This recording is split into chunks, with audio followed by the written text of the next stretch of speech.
शांति। 11 जुलाई 2023 प्रातः मुरली। ओम शांति। बाप दादा मधुबन।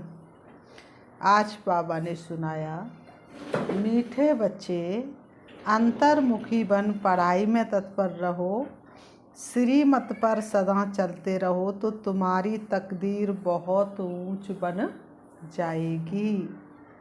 मीठे बच्चे अंतर्मुखी बन पढ़ाई में तत्पर रहो, श्रीमत पर सदा चलते रहो तो तुम्हारी तकदीर बहुत ऊंच बन जाएगी।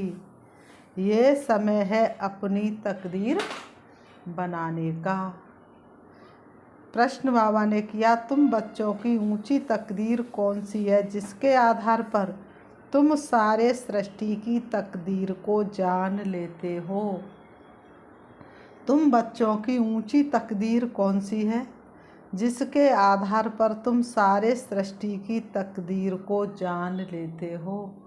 उत्तर में बाबा ने बताया, स्वदर्शन चक्रधारी बनना यह है सबसे ऊंची तकदीर। तुम ब्राह्मण अभी स्वदर्शन चक्रधारी बने हो। तुम अपनी भी तकदीर को जानते हो तो सारे सृष्टि की भी तकदीर को जानते हो। बाबा आए हैं तुम बच्चों की हीरे समान तकदीर बनाने। स्मृति में रहे स्वयं भगवान हमारी तकदीर बनाने के लिए पढ़ा रहे हैं तो तकदीर बनती रहेगी। गीत है, आने वाले कल की तुम तकदीर हो और नाच करेगी दुनिया तुम पर, दुनिया की तस्वीर हो। ओम शांति। बच्चों ने गीत के 2 शब्द सुने। सुनने से ही अपनी तकदीर का नशा चढ़ जाना चाहिए। आने वाले कल की तुम तकदीर हो, तो आने वाला कल क्या है? सतयुग आने वाला है ना। ये है अविनाशी नशा।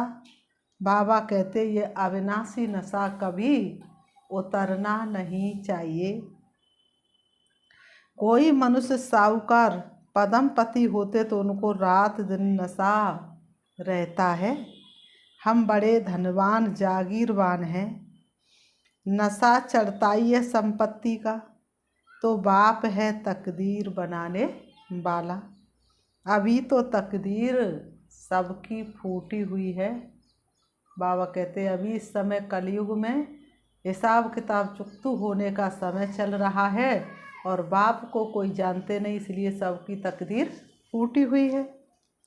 कौड़ी मिसल तकदीर है व हीरे मिसल तकदीर है, ये तुम जज कर सकते हो। बेहद का बाप सन्मुख बैठ तकदीर बनाते हैं, सो तुम देखते हो जानते हो। परम पिता परमात्मा को देखते हो व जानते हो। बच्चे जानते हम आत्मा हैं, भला आत्मा को देखते नहीं है परंतु निश्चय है हम आत्मा हैं। स्टार मिसल हैं, भ्रकुटी के बीच में रहते हैं। इस समय तुम बच्चों को आत्माभिमानी बनना है।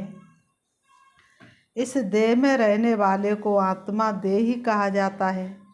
आत्मा को अभिमान है कि हमको परम पिता परमात्मा आकर मिला है। बच्चे बाप के पास जन्म लेते तो बारिश होते हैं ना। बच्चे ने जन्म लिया और जितनी भी संपत्ति है बाप की वो बच्चे की हो गई। फिर कोई तो पाई पैसे की तकदीर पा लेते, कोई तो कुछ भी नहीं पाते, सिर्फ जन्म ही पाते हैं। कोई है जिनके 5-6 बच्चे हैं, तलब नौकरी कम मिलती है तो समझते हमारी तकदीर में ये था। औरों को देखते हैं उनों की तकदीर में कितने महल माड़ियाँ हैं, ताज व तख्त है। मनुष्य के तकदीर की वैरायटी है ना। कोई झोंपड़ी में जन्मता तो कोई महलों में, कोई जिंदगी को तरसे तो कोई लूटते नजारे। तो अब तुम अपनी तकदीर को जानते हो कि किस तकदीर के लिए हम पुरुषार्थ कर रहे हैं। धन के लिए, सुख के लिए मनुष्य पुरुषार्थ तो करते ही हैं। धनवान मनुष्य बीमार पड़ते तो अच्छे अच्छे डॉक्टरों की दवाई करते हैं। समझते हैं धन से अच्छी दवाई होगी, तो धन की बात है ना। तुम बड़ी ज़बरदस्त तकदीर बनाते हो श्रीमत से। बच्चे जानते बाबा ऊंचे ते ऊंच तकदीर बनाते हैं, क्योंकि खुद ऊंचे ते ऊंच है। बाबा ने कहा, अब तुम उनके सम्मुख बैठे हो ना, माँ बाप के घर में बैठे हैं। कोई राजा रानी है तो समझते हमने ऐसे कर्म किए जो राजाई की तकदीर मिली है। अब तुम जानते हम जो ये लक्ष्मी नारायण का चित्र देखते हैं, उन्होंने भी जरूर अगले जन्म में तकदीर बनाई है। तुमको ये बुद्धि मिली है, मनुष्यों की बुद्धि में ये नहीं आता। इतने धनवान मनुष्य, उनको ये तकदीर कैसे मिली? कहेंगे पास्ट जन्म में ऐसे कर्म किए हैं जो इतना धनवान बने हैं। कर्मों का फल है ना। गाते भी ये कर्मों की गति न्यारी है। मनुष्य पास्ट के कर्मों अनुसार ही भोगते हैं। अभी तुम बड़े ते बड़े लक्ष्मी नारायण के तकदीर की भेंट करते हो। ये जो सतयुग के मालिक बने, उनकी ऐसी कर्म गति किसने बनाई जो विश्व के मालिक बने? राधा तू बड़वाग्नि कौन तपस्या की, सो तेरे तारण तरण 3 लोक आदि। तो कौन सी राधा ने तपस्या की? तुम सारे चक्र को जान चुके हो। तुम ब्राह्मण अभी स्वदर्शन चक्रधारी बने हुए हो। दूसरे ब्राह्मण तो स्वदर्शन चक्रधारी नहीं होंगे। वह भी ब्राह्मण और तुम भी ब्राह्मण, लेकिन तुम में और उनमें कितना बड़ा अंतर है। परंतु तुम जानते हो कि हम हैं सच्चे ब्राह्मण, ब्रह्मा की मुख वंशावली। जरूर ब्रह्मा भी किसका बच्चा होगा? वह है शिव बाबा का बच्चा। शिव बाबा तो रचयिता है, उसका कोई बाप नहीं। तो अब तुम्हारी तकदीर परमपिता परमात्मा बनाते हैं। बाप से ही तकदीर बनती है, काका चाचा मामा आदि से तकदीर नहीं बनती है। हाँ, कोई की बन सकती है अगर वह एडॉप्ट करे तो। तुम बच्चों को एडॉप्ट किया है। ड्रामानुसार कल्प पहले महापिक, उनसे ऊंचा कोई है ही नहीं। प्रजापिता ब्रह्मा को इतने बच्चे हैं, ढेर के ढेर। उनको बाप से क्या वर्षा मिलता होगा? तुम समझते हो कि शिव बाबा है सभी आत्माओं का बाप, और ब्रह्मा है सभी जीवात्माओं का बाप।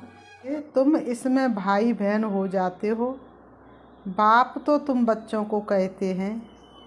बाबा कहते, देखा तुम्हारी तकदीर कितनी ऊंची है, हम तुमको पढ़ाकर कितना तकदीरवान बनाता हूँ। बरोबर सतयुग आदि में श्री लक्ष्मी नारायण व इन स्वर्गवासियों की राजधानी थी। कितनी उनकी ऊंच तकदीर बनाई है, ये तुम बच्चों की बुद्धि में। बाबा कहते ये सारा राज तुम बच्चों की बुद्धि में है कि शिव बाबा ने ही उनकी ऊंच तकदीर बनाई थी। वह तकदीर भोग 84 जन्म पूरे किए, अब फिर वही तकदीर बना रहे हैं। ये तुम्हारी बुद्धि में ज्ञान है। ज्ञान का सागर शिव बाबा के सिवाय कोई भी समझा न सके। ऐसा बाप कितना लवली है। बाप भी कहते तुम भी लवली बच्चे हो। तुमको मैं फरमान करता हूँ कि निरंतर मुझे याद करने का अभ्यास करो, तो तुम्हारे विक्रम विनाश हो जाएंगे। तुम जानते हो कि शिव बाबा अभी इस ब्रह्मा तन में सन्मुख है। बाप ने समझाया है, मैं तो सदैव निराकार हूँ, मेरा नाम शिव ही है। मैं साकार में आकर पुनर्जन्म नहीं लेता हूँ, अभी मैं आया हुआ हूँ। तुम जानते हो कौन बात कर रहा है। तुम्हारी बुद्धि ऊपर में चली जाती है। वह निराकार परमपिता परमात्मा ज्ञान का सागर है। वही तकदीर बनाने वाला है। हेवनली गॉड फादर हेवन की स्थापना करेगा ना। तुम जानते हो बाप कैसे ब्रह्मा तन में सम्मुख बात कर रहे हैं। कहते हैं लाडले बच्चे अब ड्रामा पूरा हुआ। आत्मा सुनती है, आत्मा ही जानती है कि ये यथार्थ बात है। बाप कहते हैं जितना हो सके मुझे याद करो, और सारे सृष्टि चक्र की नॉलेज तुमको ही दी है। कोई को अच्छी रीति धारणा होती है, कोई फिर भूल जाते हैं। अभी तुम बैठे हो, तुमको ये ज्ञान अमृत दे रहे हैं अथवा नॉलेज पढ़ा रहे हैं। सम्मुख से बाबा बैठा है, वह जन्म मरण में नहीं आता है। तुम्हारा तो जन्म बाई जन्म नाम रूप देश काल बदलता जाता है। फीचर्स सदैव न्यारे मिलते हैं। ये कितनी गुहा सूक्ष्म बातें हैं। तुम्हारी आत्मा घड़ी घड़ी एक शरीर छोड़ दूसरा लेती है। इस समय जो तुम्हारा रूप है दूसरे जन्म में ये नहीं रहेगा। एक न मिले दूसरे से। आत्मा एक शरीर छोड़ दूसरा लेती है तो उनकी एक्टिविटी ख्यालात आदि सब बदल जाते हैं। आत्मा को कितना भिन्न भिन्न पार्ट बजाना पड़ता है। भिन्न नाम रूप देश काल एक्टिविटी से पार्ट बजाती है। एक्टिविटी भी बदलती रहती है, कभी राजा की कभी रंक की, कर्मों के हिसाब से बदलती रहती है एक्टिविटी। ऐसे नहीं कभी कुत्ता बिल्ली भी बनेंगे, नहीं। अभी तुम जानते हो हम भविष्य में प्रिंसेस बनने के लिए पुरुषार्थ करते हैं। मनुष्य से देवता बन रहे हैं। ये मम्मा बाबा भी पुरुषार्थ कर रहे हैं। फिर भविष्य में जाकर लक्ष्मी नारायण बनेंगे। हम भी जितना अपनी तकदीर बनाने के लिए पुरुषार्थ करेंगे उतना बहुत सुख मिलेगा। बाबा तेरा बनने में सुख मिलता इलाही है। कितनी ज़बरदस्त कमाई है। सदगुण का धन बड़ा निराला, बाँटो बढ़ता जाए। इसे न कोई लूट सके, ये न कभी खुट पाए। वह तो करके अल्पकाल सुख के लिए पढ़कर इसी ही जन्म में बैरिस्टर आदि बनेंगे। दूसरे जन्म की बात ही नहीं।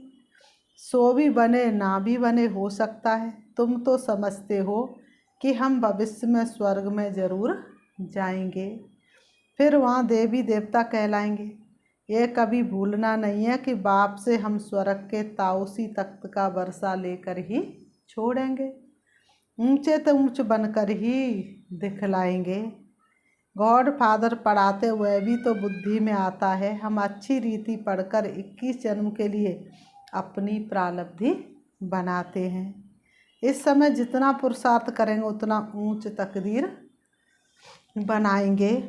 वह तकदीर कल्प कल्प कायम रहेगी।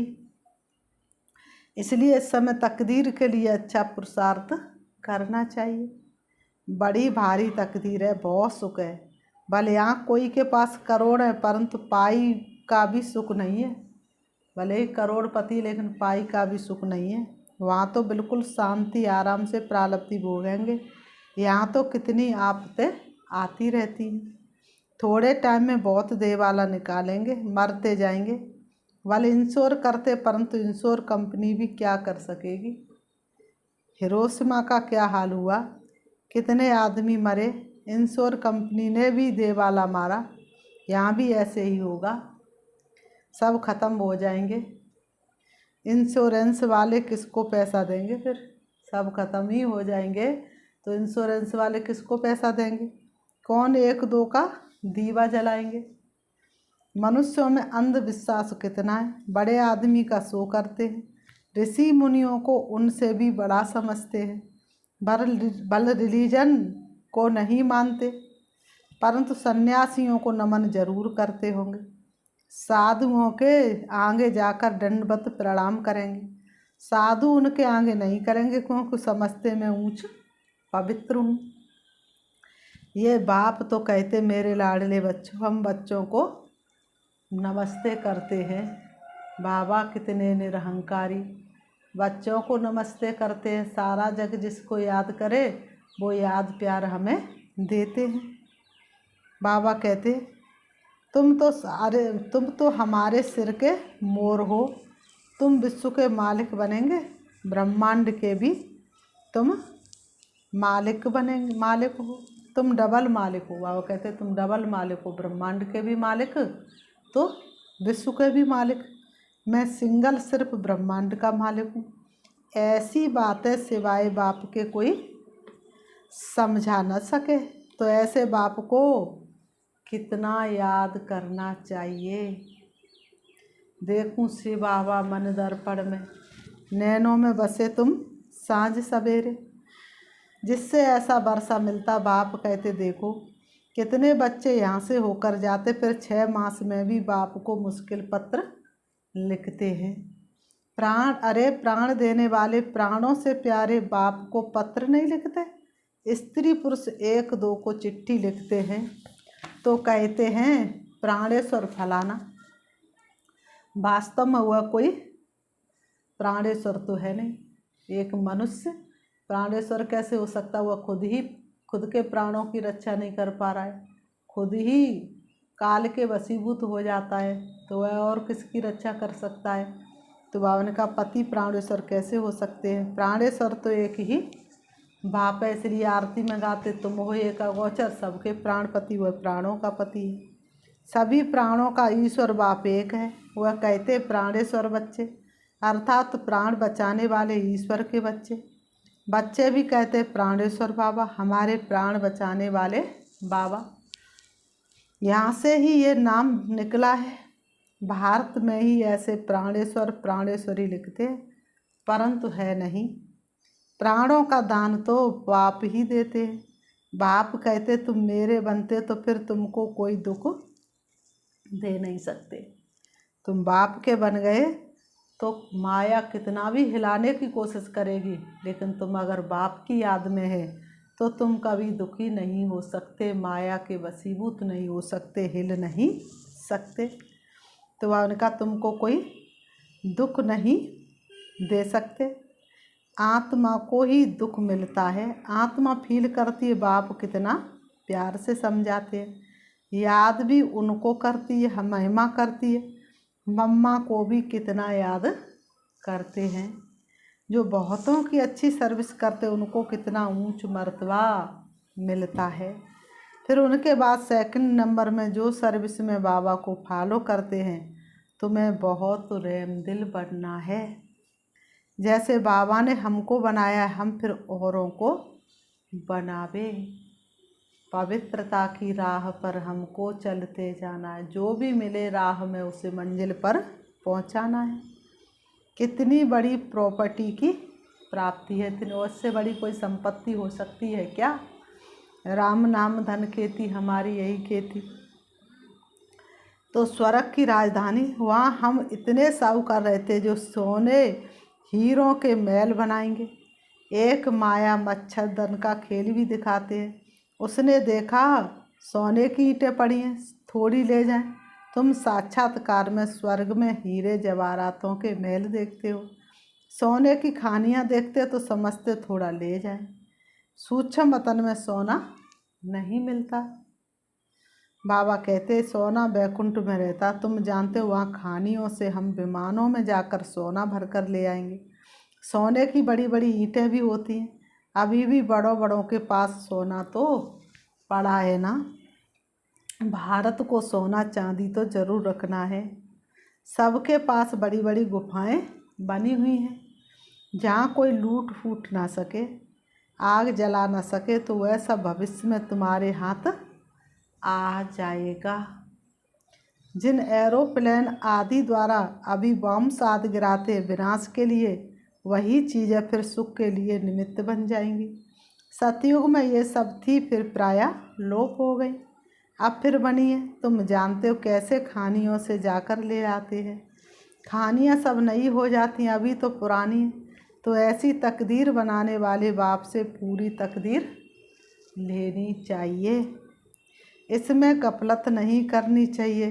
बाप और बरसे को याद करो। बाप कहते एक में मोह लगाओ। स्वर्ग को याद करो। फिर बाबा ने कहा अच्छा, मीठे मीठे सिकी लते बच्चों प्रति माता पिता बाप दादा का याद प्यार और गुड मॉर्निंग रूहानी बाप की रूहानी बच्चों को नमस्ते। हम रूहानी बच्चों की रूहानी बाप दादा को याद प्यार और नमस्ते नमस्ते नमस्ते। धारणा के लिए मुख्य सार नंबर 1, अपनी ऊंच तकदीर बनाने में गफलत नहीं करनी है। श्रीमत पर अच्छी रीति चल पढ़ाई के आधार से ऊंची तकदीर बनानी है। अपनी ऊंच तकदीर बनाने में गफलत नहीं करनी है। श्रीमत पर अच्छी रीति चल पढ़ाई के आधार से ऊंची तकदीर बनानी है। नंबर 2, प्राणेश्वर बाप की याद में रह सबको प्राणदान देना है। सबके प्राण बचाने हैं, किसी को भी दुखी नहीं करना है। वरदान, मालिकपन की स्थिति में रह प्रकृति द्वारा सहयोग की माला पहनने वाले प्रकृति जीत भव। मालिकपन की स्थिति में रह इस प्रकृति द्वारा सहयोग की माला पहनने वाले प्रकृति जीत भव। स्पष्टीकरण है, प्रकृति आप मालिकों का अब से आह्वान कर रही है। चारों ओर प्रकृति के तत्व हलचल करेंगे, लेकिन जहाँ आप प्रकृति के मालिक होंगे वहाँ प्रकृति दासी बन सेवा करेगी। सिर्फ आप प्रकृति जीत बन जाओ तो प्रकृति सहयोग की माला पहनाएगी। जहाँ आप प्रकृति जीत ब्राह्मणों का पाँव होगा, स्थान होगा, वहाँ कोई भी नुकसान नहीं हो सकता। तूफान आएगा, धरनी हिलेगी, लेकिन बाहर सूली होगा और यहाँ कांटा। सभी आपके तरफ स्थूल सूक्ष्म सहारा लेने के लिए भागेंगे। स्लोगन, अलौकिक सुख व मनरस का अनुभव करना है तो मन मनाभव की स्थिति में रहो। अच्छा, ओम शांति। अभी हम 5 मिनट प्यारे बाबा को याद करते हैं। देखेंगे अपने आप को, मैं आत्मा हूँ, मैं आत्मा परमात्म प्यार में पलने वाली हूँ। परमात्म छत्र छाया में रह करके अपने पाप कर्मों का खाता चुकतू करने वाली हूँ। मैं आत्मा पद्मा पदम भाग्यशाली हूँ। प्यारे पिता परमात्मा का मुझे हाथ और साथ मिला, इससे ज़्यादा और क्या चाहिए। अब मैं आत्मा चली जा रही हूँ। मन और बुद्धि से हवा से भी तेज उड़ रही हूँ। सूरज चांद सितारों से पार, सूक्ष्म वतन से भी ऊपर मैं पहुँच जाती हूँ। हल्के सुनहरे लाल रंग के आसमान में यही मेरा वास्तविक घर है, जहाँ की मैं आत्मा रहने वाली थी। मेरे पिता परमात्मा ज्योति बिंदु से मैं देख रही हूँ अपने दिव्य चक्षु के द्वारा, जो रूप में बिंदु और गुणों में सिंधु के समान है। सर्व गुणों के सागर हैं। मैं आत्मा उनकी शक्तियों में समाती जा रही हूँ। उनकी शक्तिशाली किरणें मुझे पावन बना रही हैं, मुझे शक्तिशाली बना रही हैं, मुझे पापों से मुक्त कर रही हैं, मेरी कमी कमजोरी समाप्त कर रही हैं। मैं आत्मा भरपूर हो रही हूँ। मुझे आत्मा को संपूर्ण भरपूरता का अनुभव हो रहा है। मैं मन ही मन अपने भाग्य की सराहना करती हूँ। मुझसे ज़्यादा भाग्यशाली कौन हो सकता है। मुझे सृष्टि के रचयिता प्यारे पिता परमात्मा के सानिध्य में रहने को मिला। इससे ज़्यादा और भाग्य क्या हो सकता है। वाह मेरा श्रेष्ठ भाग्य, वाह मेरी श्रेष्ठ तकदीर, वाह ड्रामा, वाह ब्राह्मण जीवन, वाह ब्राह्मण परिवार। मैं आत्मा शिव बाबा से शक्ति लेकर वापस आ रही हूँ। परम धाम से नीचे, सूक्ष्म वतन से भी नीचे, तारागढ़ से भी नीचे, चंद्रमा से भी नीचे, सूरज से भी नीचे आ जाती हूँ सृष्टि रंगमंच पर। आकर के दोनों ब्रह्म के बीच भ्रकुटी में विराजमान हो जाती हूँ। ओम शांति। ओम शांति।